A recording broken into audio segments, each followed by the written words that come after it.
Oh, hey, didn't see you there.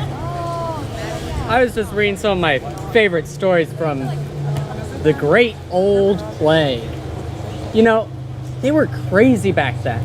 Did you know they were told it would be just 2 weeks? Isn't that hilarious? I mean, unless you had to live through it. Well, it does feel nice to look back at other plagues, especially now that I'm stuck in my bunker because of the Black Plague too. Oh, you know, here's a good story. From down in Oceania. The New Zealand Dilemma. Written by Austin Rich, performed by Jack Sprague and Emma Montanarana.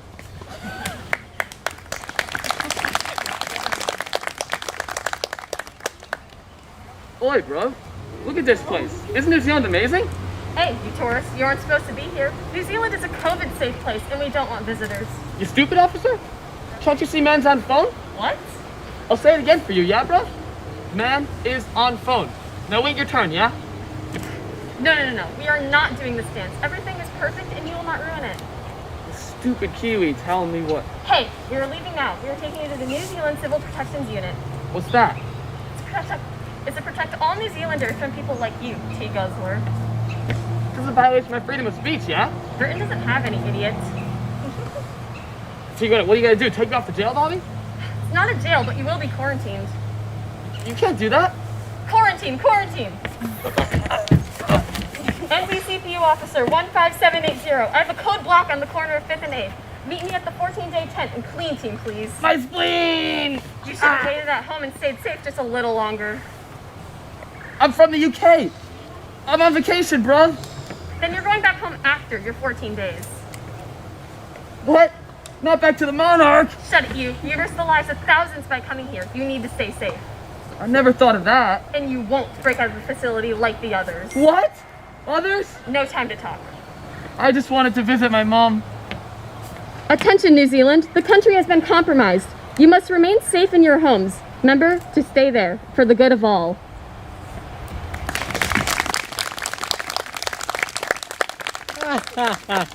Wasn't that funny?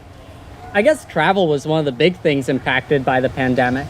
But I know I myself have had trouble with communication. I mean, I've had to devise a system called rat mail of sending letters attached to rats to anybody I need to talk to. Luckily, in 2020, they had something called Twitter. I don't know anything about it, but here's a good story about it. The Curiously Unifying Power of Twitter by Tyler Bennett, performed by Raghav Srivastava and Naila Zahidi.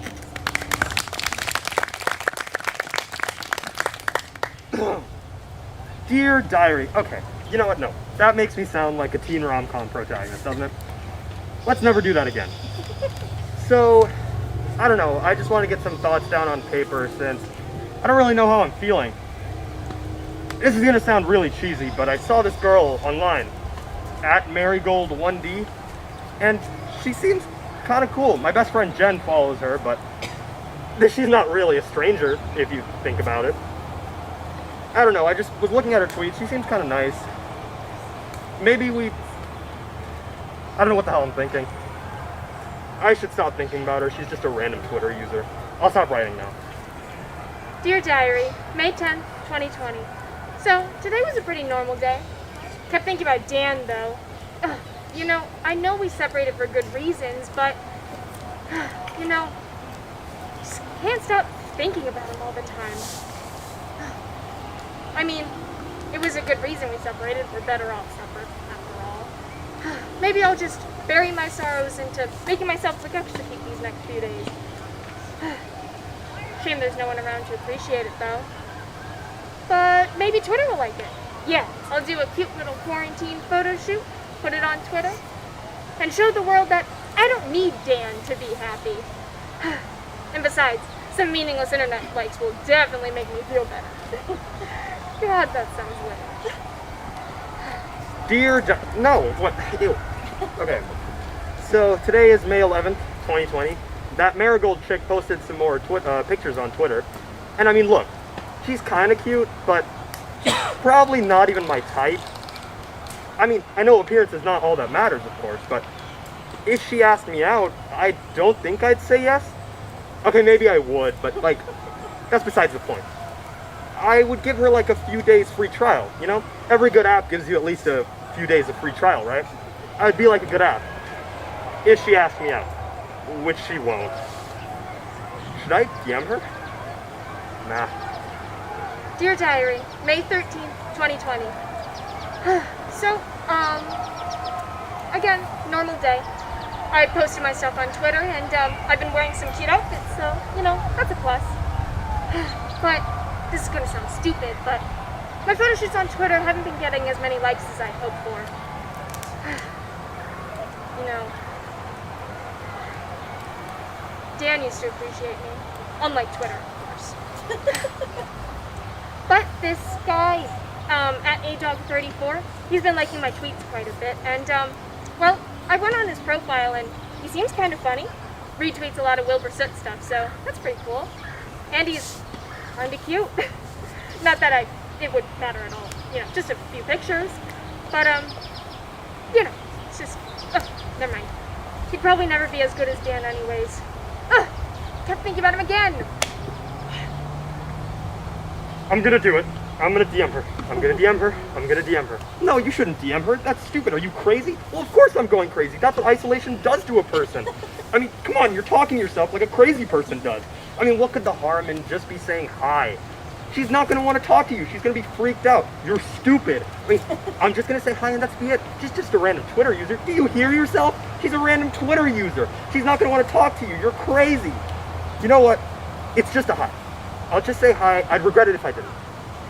Okay, so, sup. No, ew. Hey, ooh. Hey with 3 Y's? No, 4. How many what? 3 it is. And send. Oh my god, I just did it. I just DM'd her. Oh, I should delete it. I should unsend. Oh my god, she saw it. Why aren't you responding? It's been 10 whole seconds. Why is the internet so stressful? Hey, what's up? Nothing. Just vibing. Cool, me too. You watching Wilbur stream right now? No, I don't really watch his Minecraft content. Oh, well, we're definitely gonna have a problem there. Oh, will we? Miss still thinks One Direction's gonna get back together. Stalking my profile, are we? How'd you know I like Wilbur Soot? Touche. I saw you have a cat. Yeah, her name's Sprinkles. Cute cat. Thanks. Do you have any pets? A cat and a dog. Draco and Hermione. Oh, so you like Harry Potter? Yeah, I've just watched the movies recently. Well, we're definitely gonna have a problem then. I've read all those books 3 times over. I mostly read comics. Oh, so you're a nerd, huh? I guess you could say that. Didn't say I minded. Is that so? Yeah, you know, I'm pretty into video games myself. Cool. You play any particular genre? I am a Nintendo fangirl. Nothing wrong with that. I mean, Link to the Past is my favorite game. I'm more of an Ocarina of Time kind of girl. I see. So, speaking of, so, what's your favorite movie? Sorry. Alien. You? Aliens. I see. Speaking of movies. Oh, no, you go first. You go. No, sorry. You. I'll go. Would you want to watch a movie sometime, possibly? Sure, sounds cool. Awesome, great. I'll go buy tickets now, actually. Theaters are closed. Shoot, you're right. Do you have Netflix by any chance? Yeah, why? Maybe we could do a Netflix watch party? Sounds cool. You free Wednesday at, 2? Yeah, sure. That's awesome. Sounds like a plan, Stan. Actually, my name's Melissa, but sure. Yeah, I guess I never told you my name. It's Adam, by the way. Well, it was a pleasure to meet you, Adam.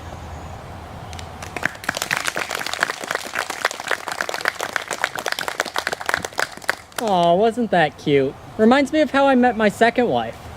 Also how I divorced my first wife. Anyway, some of the interpretations of the pandemic were a bit more interpretive, I guess you could say. It's just better to show you. Let's see. A COVID-19 monologue by Maddie Stanley, performed by Sam Bolio.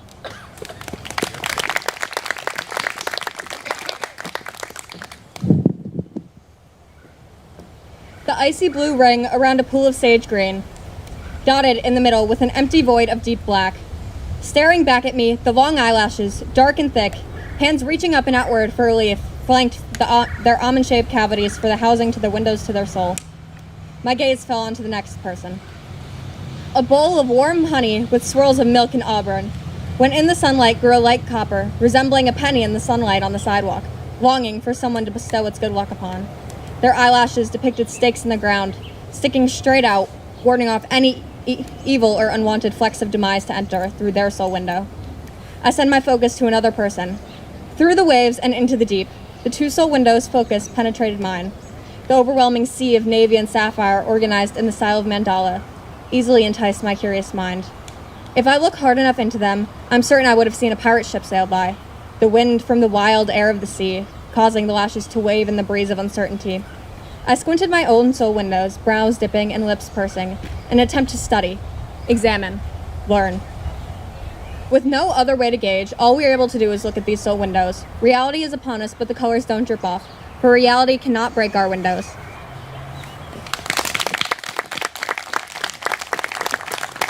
Well, doesn't that shed some light on their time inside? You know, it was just like looking through a window. Get it? Like, I'll be here I'll be here a while. You know what? Speaking of a while, let's go a while back to 1917 by Anonymous, performed by Laurel Findell.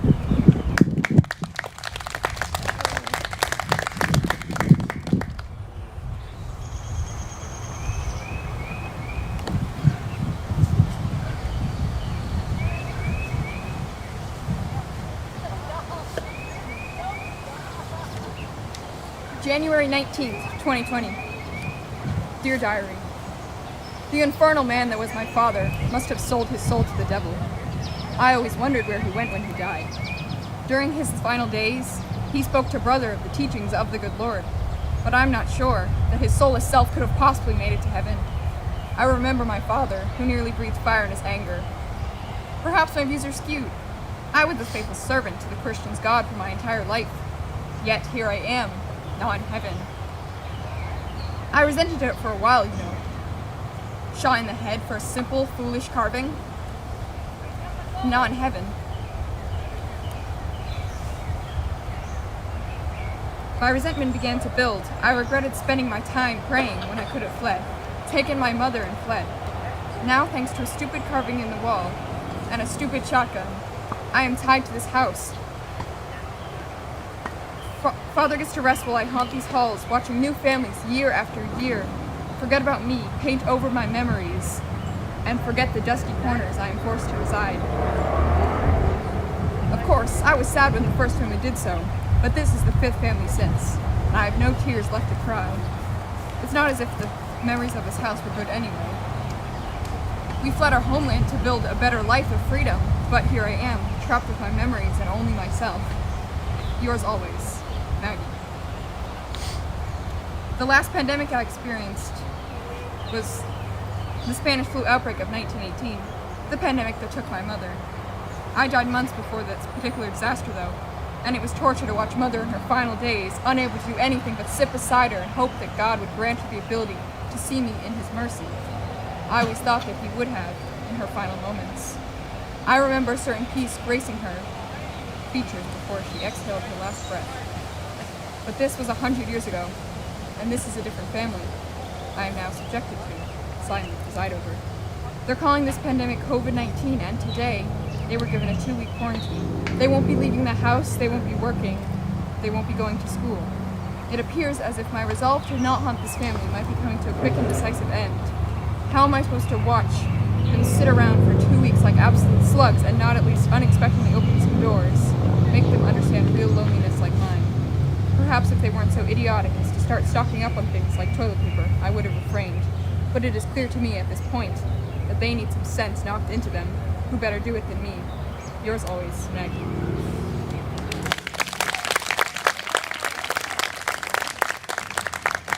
That was quite the twist. I thought for sure that it would take place in 1970. Who could have predicted it'd take place in 2020 in the book of 2020 pandemic? You know what? It actually kind of makes sense now that I think about it.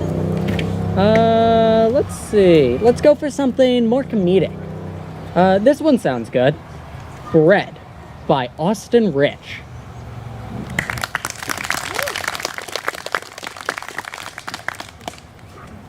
The crown of the speaker.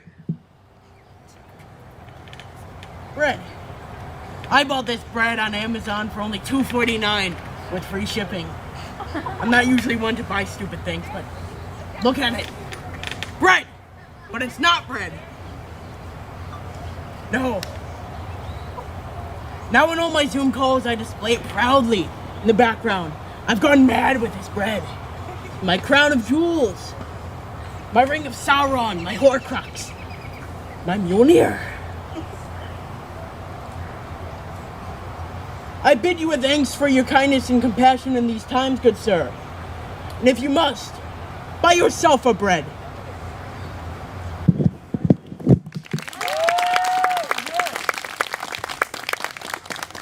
And I thought I was crazy. But, you know, I might need to get myself a bread when I get out of here.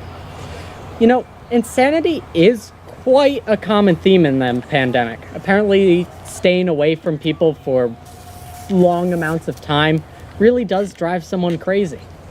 Let's find another story about that. Good thing I've got an audience here in my private bunker to keep me safe and buried under 100 feet of dirt and completely closed off. I'm not crazy. No. Here's another good story. Day 53 by David Cross, performed by Aiden Bowman.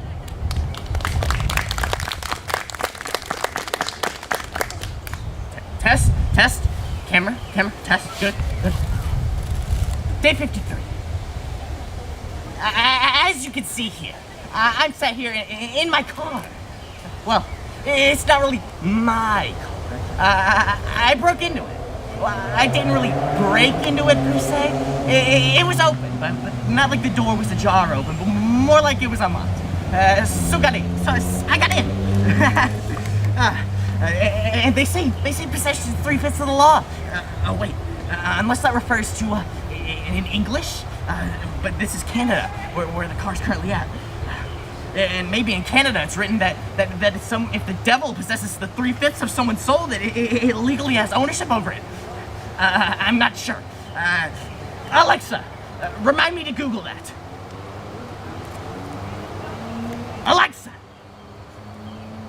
Alexa! Can you hear me, Alexa? Alexa! Alexa! God, what is the bloody point of getting one of those things if that happens? Alexa, would you please remind me to Google that the Canadian law thing referring to the devil and whatnot? Thank you. So anyway, I drugged the body out and hid it behind the Tim Hortons. And look, I got a new apartment. And look, I've been decorating it all morning. Oh, it's an embalm. Oh, what?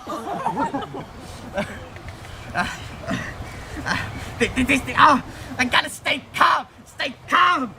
This is just so stupid. I don't understand why they put essential workers. They didn't classify tarot card readers as essential workers. I can't believe this. Try telling Eva freaking Lily that tarot card workers are not essential workers. I mean, I understand psychics and neurologists, but tarot card readers? I mean, we're just as important to society as food people or driver people. I gotta stay calm. I'm sorry. So anyway, today's reading.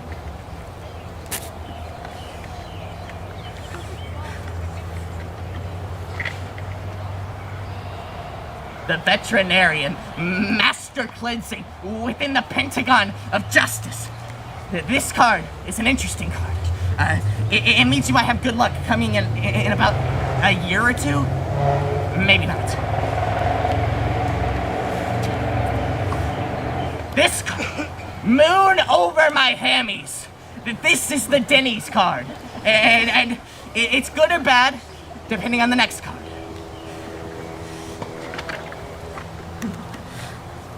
I don't like this one.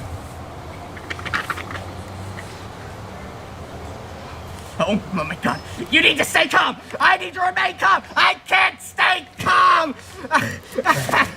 What I'm getting from this card, the Stevie Nicks 9 of Pentacles, oh my god, the quarantine. It's almost over. The quarantine's almost over.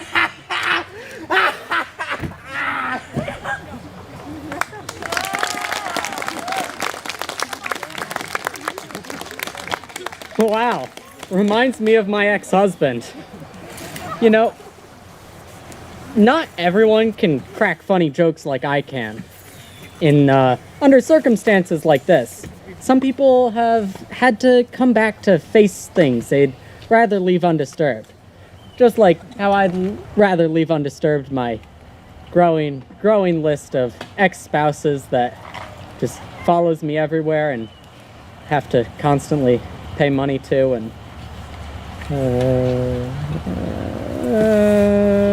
I'm fine. I'm fine. Let's take a look at somebody who's finer than I am. A poem by Oliver Martin, performed by Orpheus Wilson.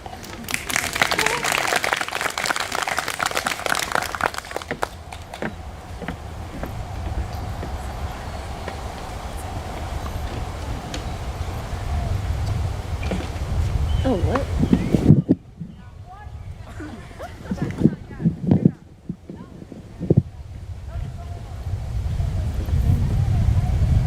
I refuse to feel bad for you, skinny and weak as you are. Even as you cough and hack and vomit, I refuse to feel bad for you.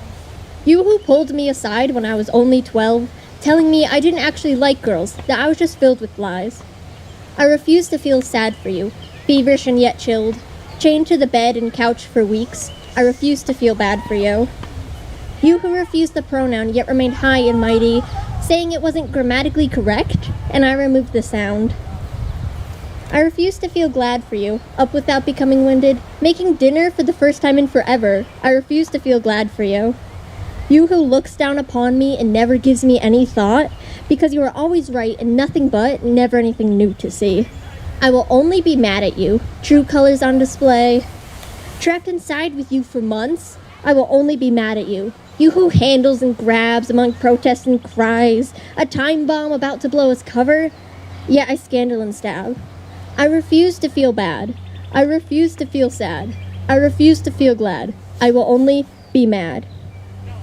Yet sometimes I forget, and sometimes I forgive, in moments when you seem reasoned and set. Far across the table, when I just want to leave, you point out and criticize her wild thoughts and disable, and I forget that you are the same. The same as her. The same blood. The same body. I don't want to feel bad. I don't want to feel sad. I don't want to feel glad. I just want to be mad at you.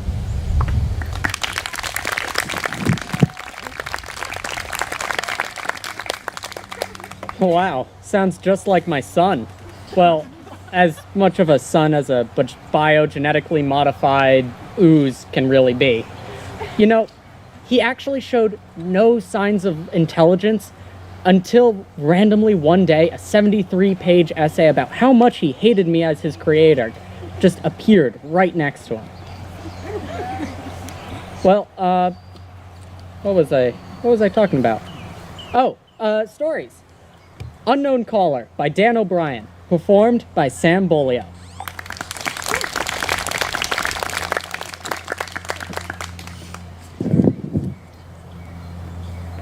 I've been told you're dying, and I cannot see you. I didn't think I would want to say goodbye. For decades, I've told myself that I wouldn't, when the time came, say goodbye at all. Why would I? After escaping, why would I come back? 5 years ago from today, knock on wood, I was fighting for my life. And I didn't hear from you once. Not an email, phone call, or text. So why now, tonight, am I tempted to call you? I guess there's always that hope of a juicy deathbed confession, like, your father wasn't really your father, or maybe you were abused as a girl, something to explain how you were. Or maybe another kind of confession. An apology for not loving me. But they tell me you're well past the point of being able to speak. Maybe you'll have to listen to me then. Finally, you're my captive audience. Well, if I choose to send this, I want you to know. I don't hate you. I've never hated you in any way before, except in response to being hated by you.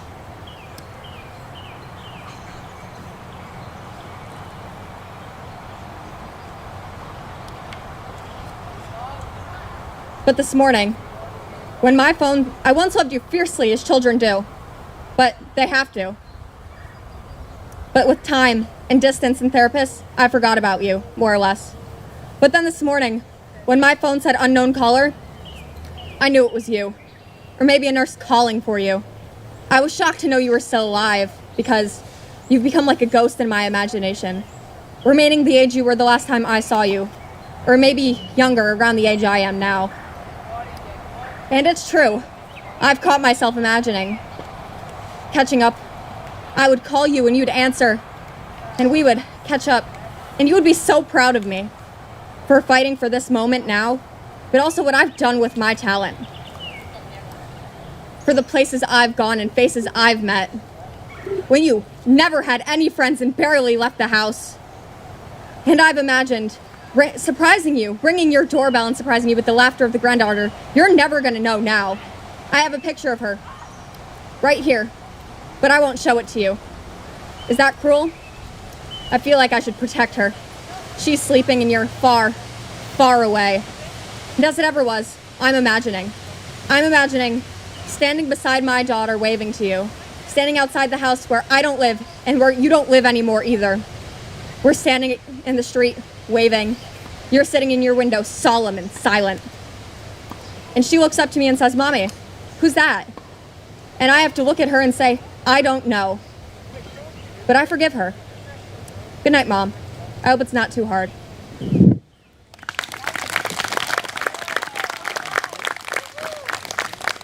Now, wasn't that just a powerful piece? It really put up.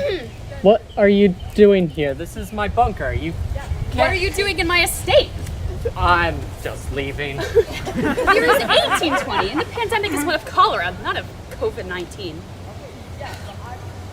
Isn't being homebound just so terribly dreadful? It's wonderful to be outside again in the fresh air and the clouds, but this dreaded cholera outbreak has been spoiling all of my fun. My excursions have been limited only to the haberdash and school, and the rest of my time is spent indoors, bemoaning the loss of my youth. So in order to supplement my abundance of free time, I've taken up numerous creative endeavors, like writing plays or making masquerade masks. Isn't that just ridiculous? Truly, what has this threat of illness done to my head? In my delusions, two of my closest friends and I decided that we would communicate exclusively via paper and pen. We figured it was an interesting enough endeavor to keep our interest piqued, that there being 3 correspondents instead of the usual 2. Communication is so difficult when you should not see each other face to face. Granted, letters do take quite a long time to be delivered, but what else did we have to do but wait? Well, as you can imagine, communicating with 3 people by letter is, in fact, quite complicated. There's waiting time between each letter, and each person has their own responses, and then what if a letter gets delayed and you're suddenly behind on the happenings? These issues became prevalent much, much more quickly than we were anticipating.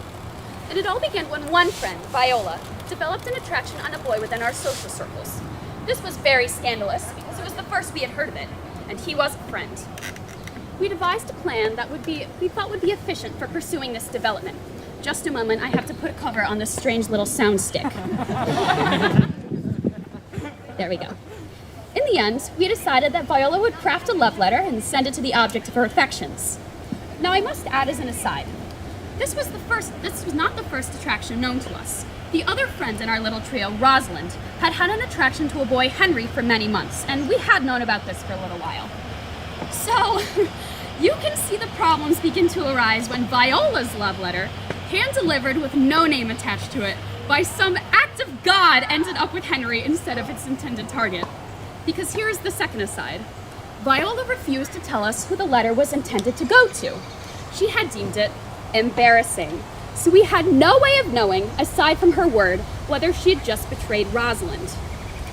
Now, when you do communicate via letter, it's not exceedingly quick, It in fact actually takes a very long time. And when you're discussing matters as delicate as romantic affections, it leaves a surplus of time to dwell on the situation and create numerous terrible scenarios in one's head. So Viola and Rosalind started having an argument. I found out about this from very strongly worded letters from the both of them. Catherine, Rosalind is attempting to sabotage my entrance into society, and I do not wish to speak to her. From Viola. Catherine, Viola is attempting to betray me, and I will no longer wish to speak to her at all. From Rosalind.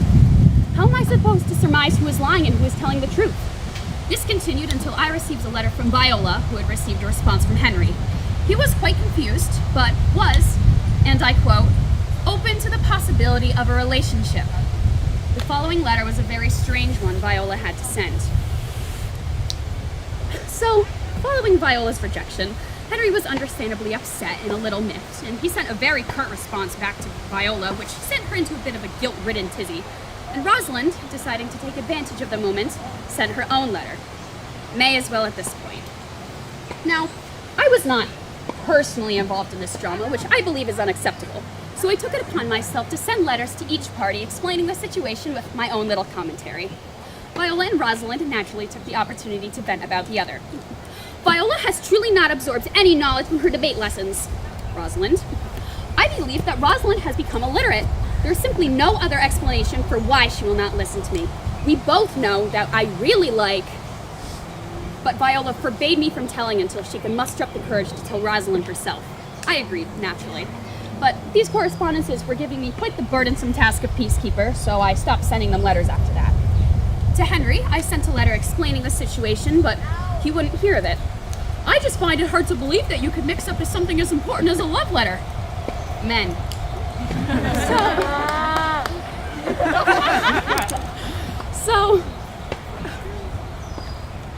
So one thing to keep in mind is that Edmund, the object of Viola's affection and Rosalind's brother, had not yet received any letters. He had no idea of any romantic harborings towards him. Now, I live for drama when it is not my own, so I decided to change that. I sent him a letter explaining the whole thing, but this backfired on me when I received a letter from him thanking me for my declaration of love and asking me out. So now everybody's confused. Edmund thought that I was in love with him. Rosalind was still not speaking to Viola. Viola was doing everything in her part to make sure that Rosalind would listen to her. Henry was angry with Viola and thought that Rosalind's love letter was a prank, and I was doing everything in my power to keep Viola from killing Edmund and his little sister, who it turns out had stolen the letter and completely misread it. Understand? Yeah, me neither. So, how does one solve such a delicate situation? I'll tell you how. I mentioned to Edmund, rather vaguely, that he did, in fact, have somebody's affection that was not me. Please reread the initial letter that I sent Edmund. I included a couple lines to meet me in the gardens of my estate on an evening a few weeks from now. I sent similar letters to other parties involved, inviting them to my estate and lacing it with my most sincere sympathies. So on that evening, everybody was met with the pleasant or unpleasant surprise of the people they've been conversing with/about for the past 6 months. I marched the girls up to each other and told them to apologize, which they did quite easily. It turns out that being stuck in the same house for months on end can truly do something to your mental state. Who would have guessed? Nevertheless, the girls spoke to their respective men and everything turned out all happily ever after. I was somehow persuaded to send apology letters to all the parties, even though this entire situation was not my fault. I did not cause this cholera outbreak. But everything was made proper in the end, and I have an invitation to a wedding next month.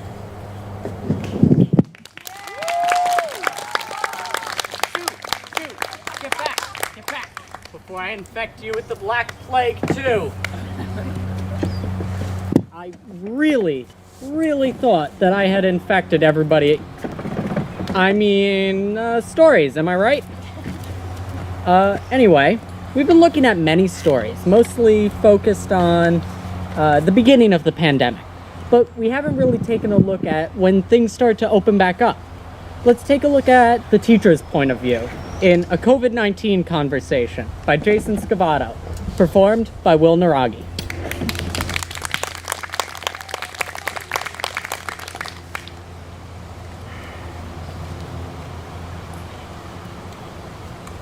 If only you could see me smile as you walk with your head bowed, weighing the increased burden of hiding from the silent stalker that lurks around every corner, invisible.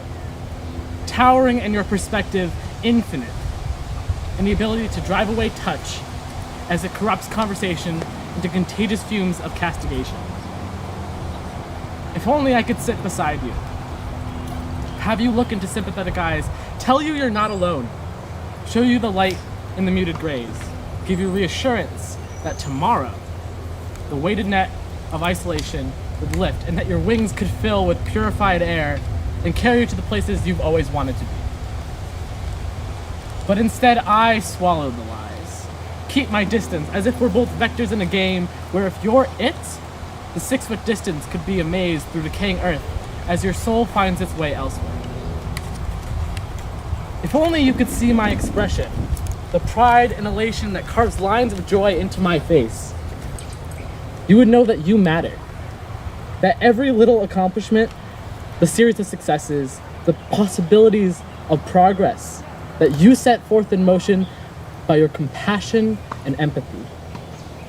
You wouldn't be tracing lines into your skin with blades of remembrance that form pools in the palms of your hands as you try to wash them away with a sanitizer that's not formulated for this trauma.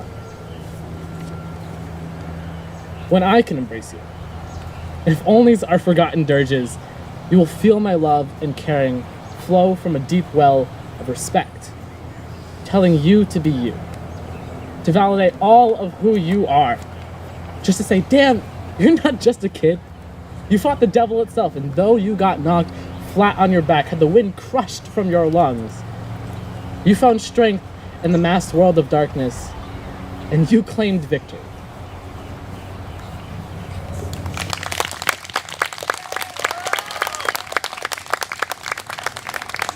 Wasn't that great?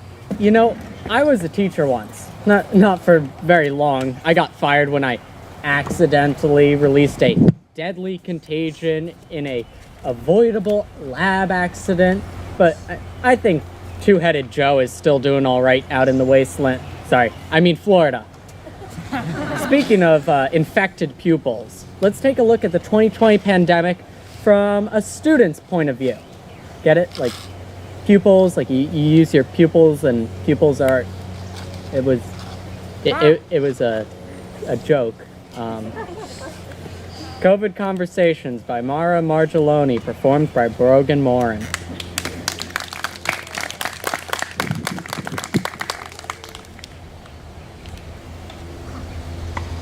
Will the following students please report to the main office?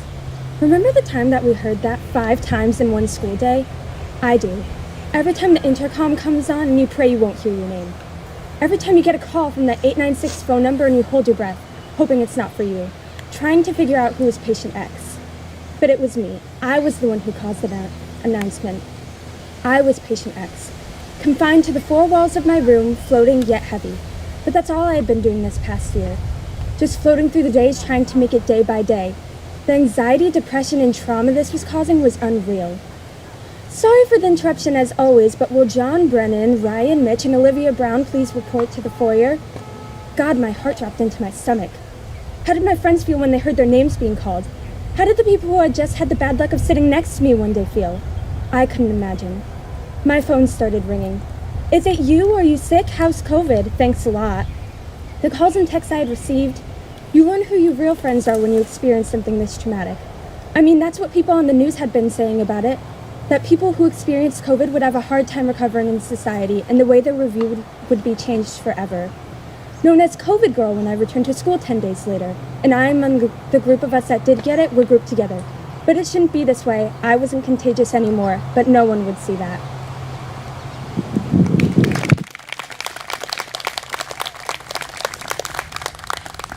Come on, it was a great joke. It was just too high concept.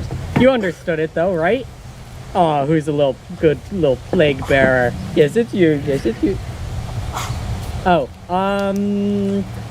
what were we doing? Oh, the pandemic tales.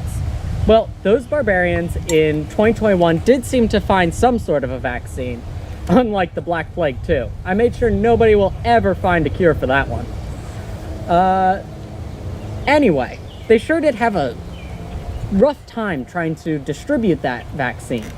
Let's take a look with Types of COVID Patients by Noel Wan, performed by Noel Wan and Will Stalker.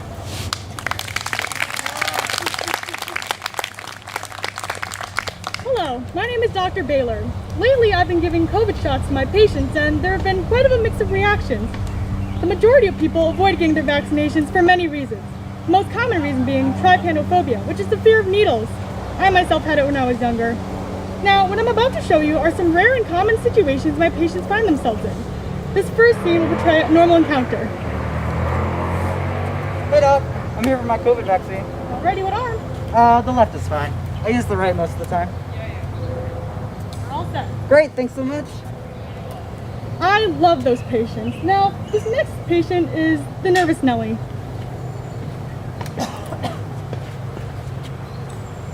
Hey Doc. Are you here for the COVID shot? Yeah. Alright, you can sit right here. It'll only be in a couple seconds. You have nothing to be worried about.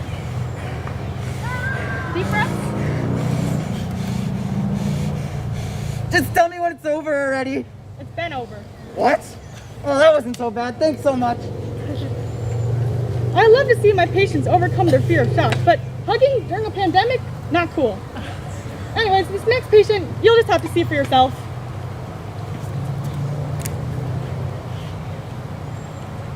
Hey Doc, so something new I learned about the COVID vaccine today. Did you know you have to get 2 doses instead of just 1? Yep. Which arm? The left is fine. Hey, so did you know I can write with both hands? That means you're ambidextrous. Congratulations. Oh, thank you. So did you get your vaccines yet, or like? Yep. So did you give them to yourself? Like, what's going on? How about after I give you the shot? I'll tell you the answer to that. Yeah, I didn't think so. So, how much is this COVID vaccine anyways? You mean how much is dosage or price? Both. Well, if I don't give this to you, it's going to be a great waste of time. Well, just hurry up and give it to me then already, jeez. Hey, so did you know that... I can't stand those patients. Like, a shot should only take 2 to 3 minutes, not 10 whole minutes. Anyways, this next patient is a doctor, okay? And doctors are the worst patients ever.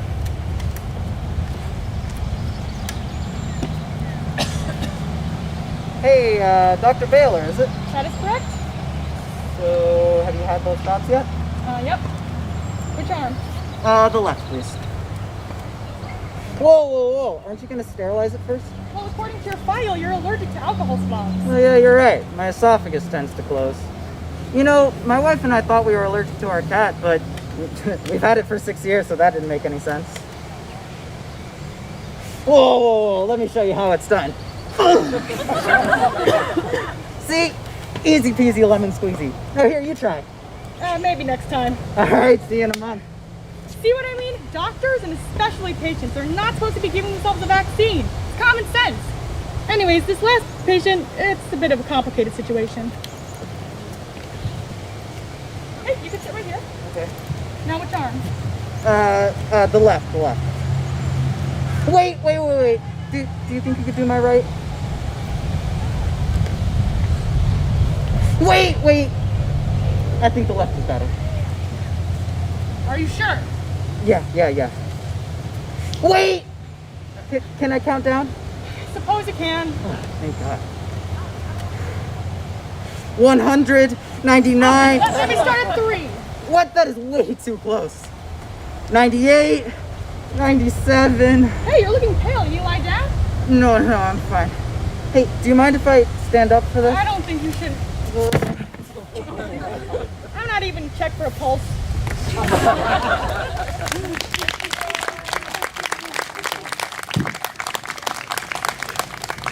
Reminds me of my time with the Red Cross. They had me giving out shots all the time.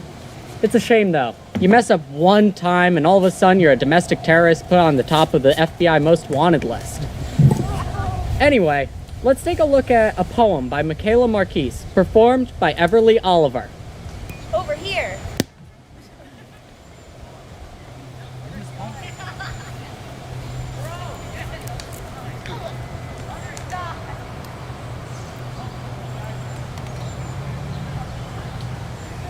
In a second. second.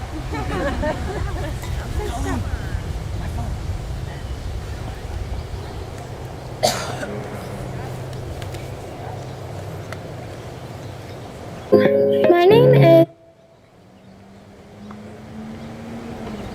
Beverly Oliver, and I will be performing a poem written by Michaela Marks about COVID-19.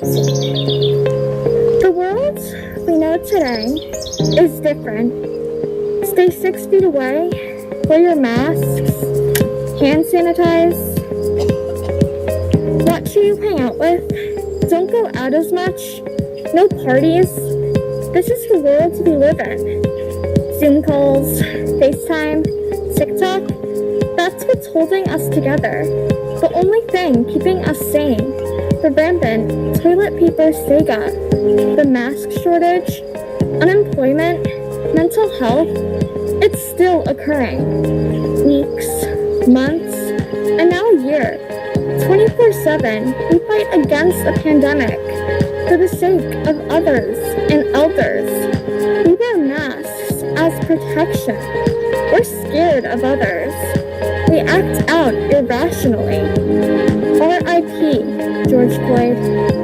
During the good and the bad, we fight together. We fight for equality. Shout out BLM. We fight for our lives. We fight because of our skin colors. We fight because of who we are. We lost many lives. Kobe Bryant, Gianna Bryant, Chadwick Boseman, Naya Rivera, Breonna Taylor. The list keeps going. As time went on, we got comfortable with the killer pandemic that has taken our loved ones, our family and friends. 500,000 gone. Just like that, our lives are changing. It's so draining. Now we say, stay 3 feet away. Wear your masks, but it's not over everyone's nose. If you don't want to hand sanitize, don't. If you think they're safe, hang out with them. You can go out, just wear your masks. If there's a party, go on it. This is the world we live in. Thank you.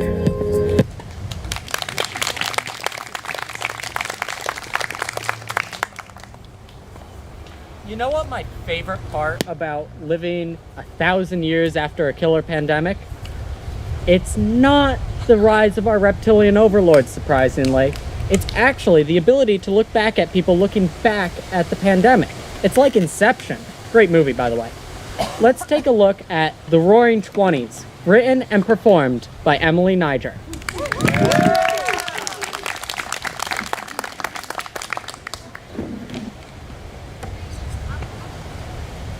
Hold up, stuck on my earrings.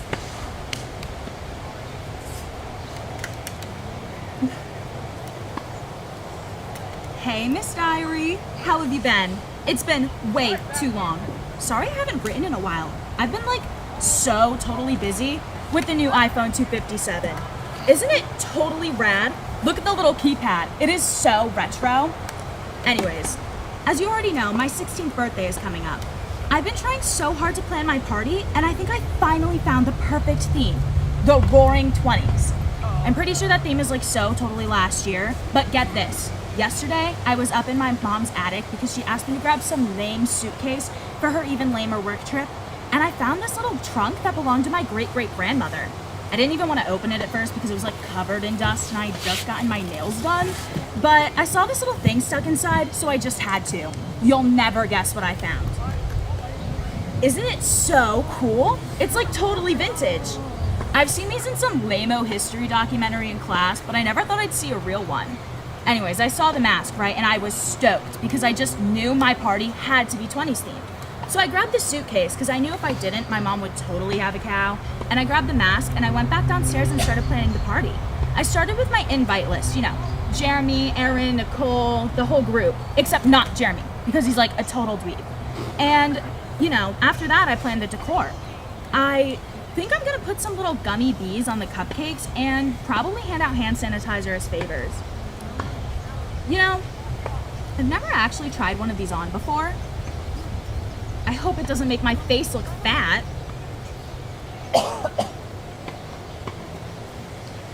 Ugh, gag me with this spoon. That is like so ugly.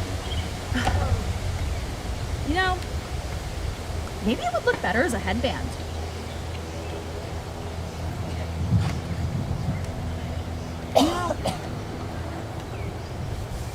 That is so wicked.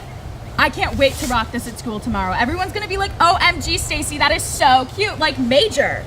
You know, I've always wanted to be a trendsetter, and I think this is definitely the way to go. Maybe we could even make some of those retro TikToks at my party. I've seen them in history class because they're like primary sources or whatever, but we'll make it work. Anyways, diary, I got a jet. Forever 25 is having like a major blowout today, and I cannot be late. Kisses, Stacy. Yeah.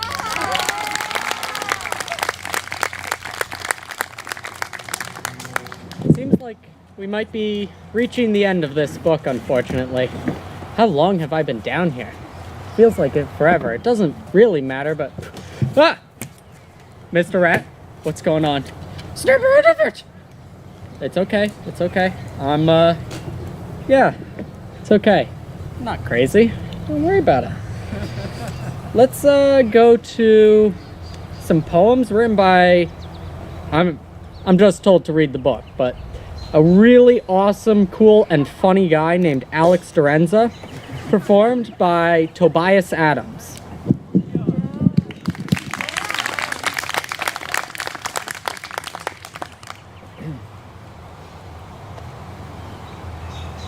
Alone.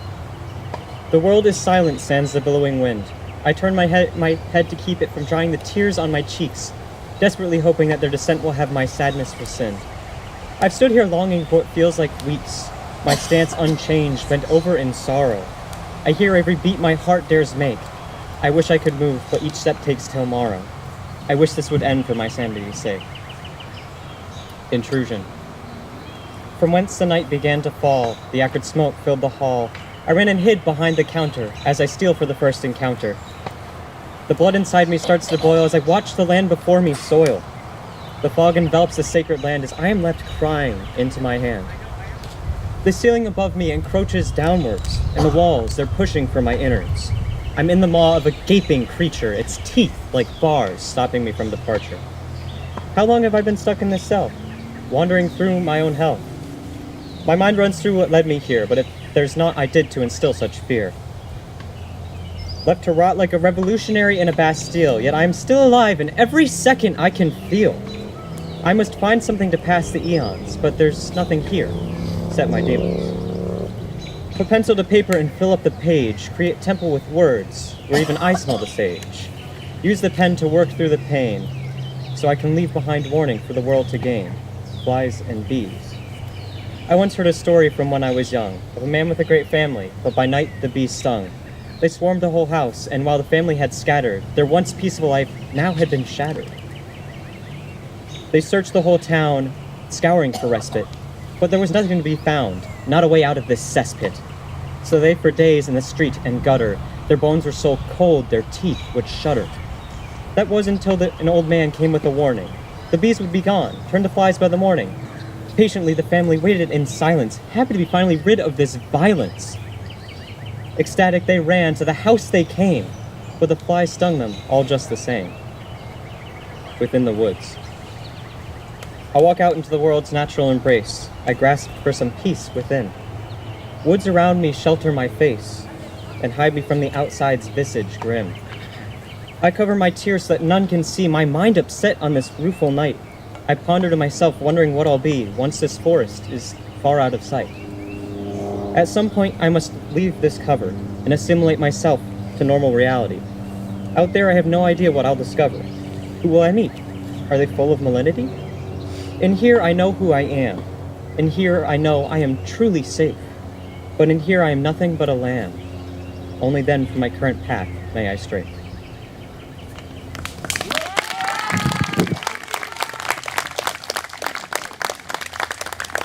Wow, weren't those poems garbage? You know, I've actually been known to dabble with some poetry myself. In fact, I have one that I wrote just yesterday. I live in a bunker beneath sky blue.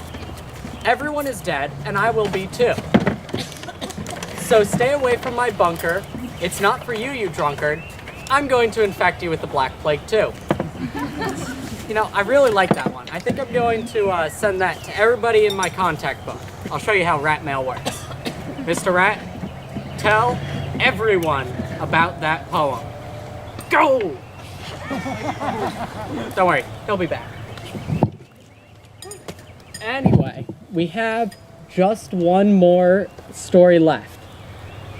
I Hate When You, written and performed by Julia Wilson and Ryder Bidwell.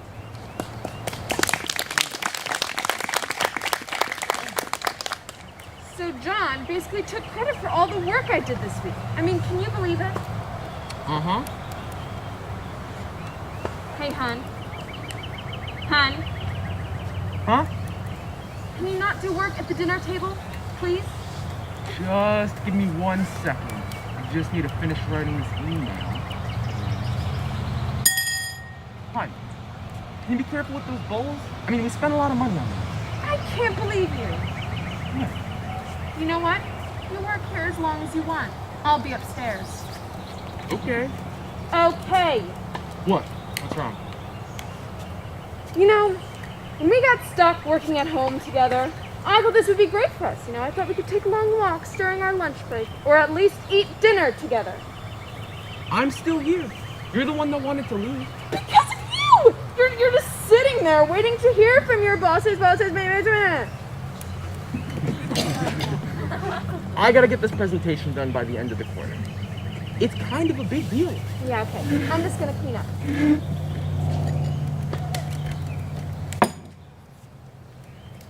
Hey, you hear this news story about that middle school teacher that murdered her husband and then chopped him up into tiny bits? She must have been crazy. How'd she do it? Poisoned his drink, I think. Tonight kind of seems like a wine night. Do you want anything? Yeah, I'll have a... Oh, okay. I get it. We're seriously gonna do this all night? What? I'm just doing the dishes. What's wrong with that? No, you're doing that thing that you do when you're mad at me. What thing? Nothing. Fine.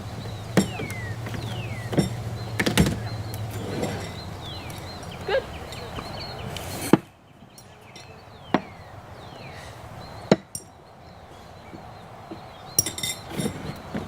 What now? Oh, it's nothing. It's nothing. Just could you calm down with the soup? I can't eat now? I'm not saying you can't. Yeah. Why are you always on my back? It's not like you've been a perfect angel, but am I nitpicking everything you do? No. Now let's try to have a good night.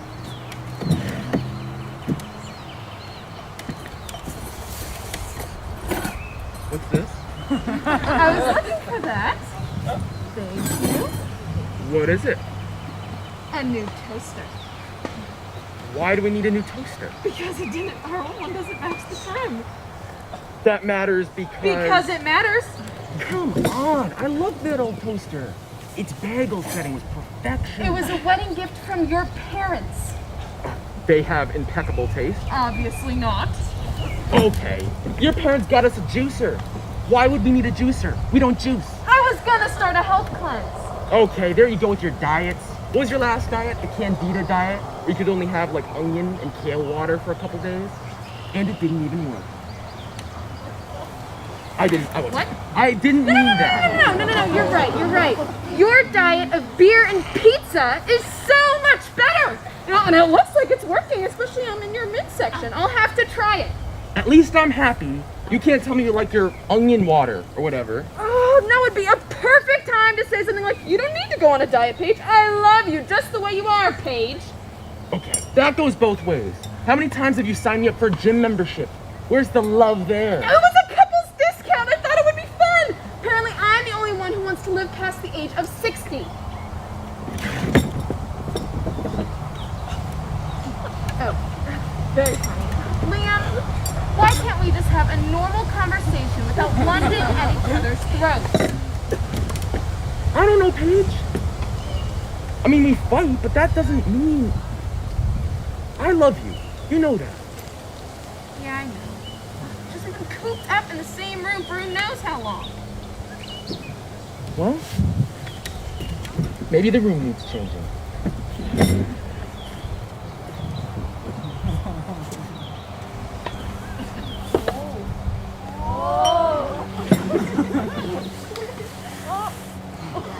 You know what? I hated that old toaster anyway. Are you sure? I'm positive.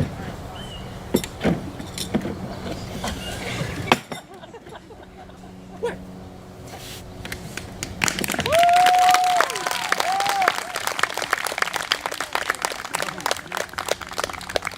And with that, it seems as though our stories have come to an end. You know, wonder what I'm gonna do next. Maybe I'll watch Les Miserables for the 79th time. Well, anyway, is that Mr. Rat? Mr. Rat? Somebody finally used my rat mail system. It's about time. What is it? What is it? I'm getting... Wait. My exes are the only ones left in the apocalypse. Also my son. They still want half my stuff.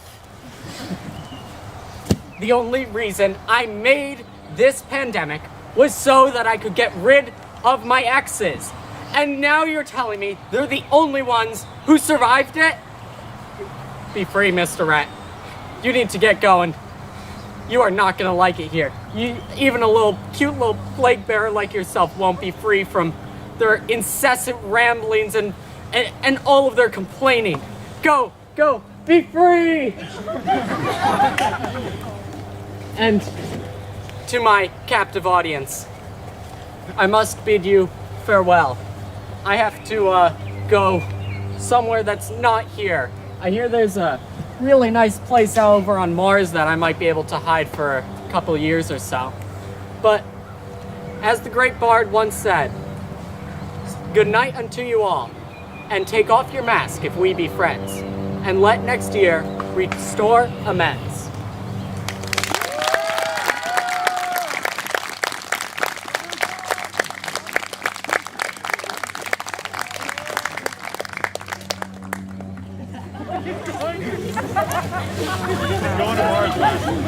Hi, everybody. Thank you all so much for coming. Would love if all of the seniors here could come join me in the front, please.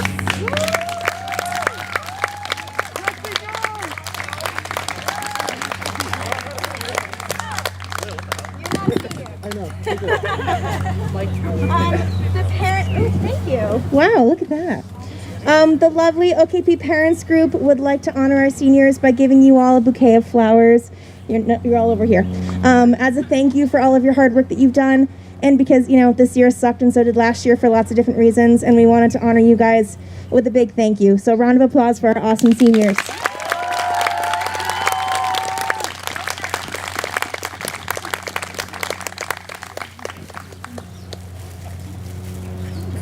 I don't know how this works. I got it.